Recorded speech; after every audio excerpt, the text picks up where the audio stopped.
अस्सलाम वालेकुम my YouTube family tasty dhaba में खुश आमदीद। उम्मीद करती हूँ कि आप सब ठीक ठाक होंगे। अल्लाह पाक हम सबको बरकतों वाले रिज़्क़ से नवाज़े, आमीन सुम्मा आमीन। सफ़ेद चने का देगी पुलाव तो हर घर में ही बनता है, लेकिन आज मैं आप लोगों के लिए गोश्त से भी ज़्यादा ताकतवर मटन, बीफ, चिकन से भी ज़्यादा ताकतवर जो होता है ना काले चने, उनके पुलाव की रेसिपी लेकर आई हूँ। बहुत ही यूनिक रेसिपी है और बहुत ही मज़ेदार है।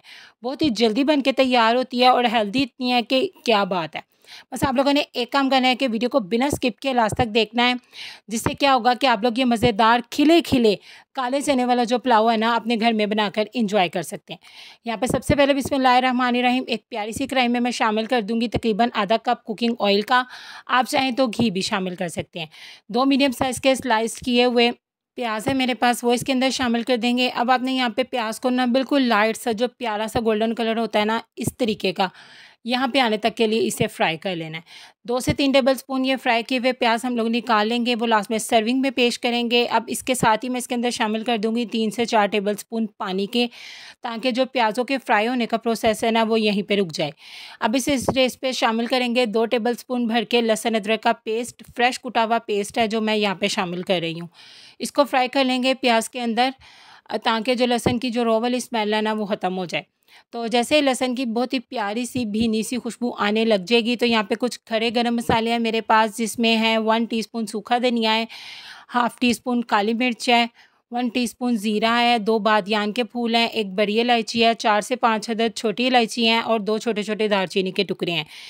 इस स्टेज पे आपने इन तमाम गरम मसालों को शामिल करना है। 2 से 3 तेज़पत्ते भी मैंने इसके अंदर शामिल कर दिए हैं। इससे क्या होगा, जो खड़े गरम मसालों का फ्लेवर होता है ना बहुत ही कमाल का आता है और बिल्कुल देग का जायका आता है। इन्हें 1 से डेढ़ मिनट तक फ्राई करेंगे। मीडियम आंच रखी हुई है। अभी प्याज मैंने तेज़ आंच पे ब्राउन किए थे।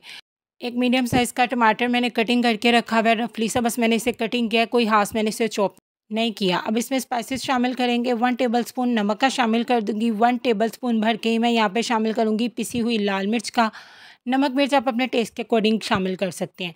हाफ़ टी स्पून मैं यहाँ पे शामिल करूँगी हल्दी का। बहुत ही कमाल का जो कलर आएगा ना हमारे पुलाव का, आप लोगों ने हल्दी को बिल्कुल भी स्किप नहीं करना। इन चीज़ों को मिक्स कर लेंगे और मसाले हमारे जले नहीं तो 1 से 2 टेबलस्पून इसके अंदर पानी शामिल करके, तो अब आपने जो मसाले हैं ना उनकी अच्छे तरीके से भुनाई कर लेनी है। तो जब तक मैं यहाँ पे मसालों की भुनाई कर रही हूँ, अगर अभी तक आप लोगों ने मेरे चैनल को सब्सक्राइब नहीं किया तो अभी जाके मेरे चैनल को सब्सक्राइब कर दें। वीडियो अच्छी लगे तो इसे लाइक, शेयर और कमेंट करना तो बिल्कुल नहीं भूलना, और बेल आइकन को भी ज़रूर प्रेस किया करें ताकि आगे आने वाली वीडियोज़ आपको सबसे पहले देखने को मिले। अब यहाँ पे मेरे पास तकरीबन 1.5 कप बॉयल किए हुए चने हैं, ब्लैक चने हैं। अच्छे तरीके से मैंने इन्हें बॉयल किया हुआ है और बॉयल करते हुए मैंने इसमें कुछ भी शामिल नहीं किया था। 3 से 4 घंटे मैंने इन्हें भिगो दिया था और उसके बाद मैंने इन्हें बॉयल कर लिया, वो शामिल कर देंगे। और उसके साथ ही इसके अंदर शामिल करूँगी 1 कप फेंटा हुआ दही। जब आपने दही शामिल करनी है बिल्कुल लो फ्लेम रखनी है ना अपने चूल्हे की। अब आपने दही के साथ इन चनों को अच्छे तरीके से भून लेना है तब तक जब तक जो दही का पानी है वो ड्राई नहीं हो जाता और ऑयल इस तरीके से सरफेस पे नहीं आ जाता। यहाँ पे मुझे 2 से 3 मिनट लगे हैं। जो दही है वो अच्छे तरीके से ना उसका पानी ड्राई हो चुका है। तो अब इस स्टेज पे मैं इसमें पानी शामिल करूँगी चावलों के अकॉर्डिंग। इसी ग्लास से 2 ग्लास चावल मैंने आधा घंटा पहले भिगो के रखे हुए हैं, तो मैं 3 ग्लास जो पानी है ना वो इसके अंदर ऐड कर दूँगी। अब आपने क्या करना है, तेज़ आँच पे पानी को बॉयल आने देना है। तब तक आप लोगों ने इसके अंदर चावल शामिल नहीं करने हैं। चावल हमेशा तब शामिल किया करें जब इसे अच्छे तरीके से जो बॉयल है ना वो आ जाए। बिल्कुल पकते हुए पानी में ना जब इस स्टेज पे पानी पकने लग जाए तब आपने इसके अंदर चावल शामिल करने हैं। 2 ग्लास जो मैंने चावल भिगोए हुए हैं उसका पानी गिरा दूँगी और इसे एक मरतबा फिर से पानी से वॉश करके तो अब ये चावल इसके अंदर डाल देंगे। अब आपने क्या करना है, तेज़ आँच पे पहले इसे एक बॉयल आने देना है मिक्स करने के बाद, और उसी स्टेज पे आप इसमें नमक भी चेक कर सकते हैं। अगर आपको नमक कम लगे तो आप इसमें शामिल कर सकते हो। मेरा नमक बिल्कुल परफेक्ट था तो मैंने इसके अंदर शामिल नहीं किया। अब इसे एक तेज़ आँच पे बॉयल आने देंगे और जब बॉयल आने के बाद इस तरीके से इसके ऊपर बड़े-बड़े बबल्स बनने लग जाएँगे ना, तो इस स्टेज पे आपने इसे दम पे रखना है। दम में रखने से पहले मैं इसके अंदर 3 से 4 हरी मिर्चों को दरमियान से कट लगा के इसके अंदर शामिल करूँगी। बहुत ही कमाल का फ्लेवर आता है दम में हरी मिर्चों का। साथ ही थोड़ा-सा हरा धनिया शामिल कर देंगे और इसे कवर लगा के दम पे रख देंगे तकरीबन 10 से 12 मिनट के लिए। बिल्कुल लो फ्लेम पे दम पे रखना है आपने इसे, और 10 से 12 मिनट के बाद अब मैं दिखाती हूँ आपको इसकी फ़ाइनल लुक, जो कि बहुत ही ज़्यादा खुशबूदार है।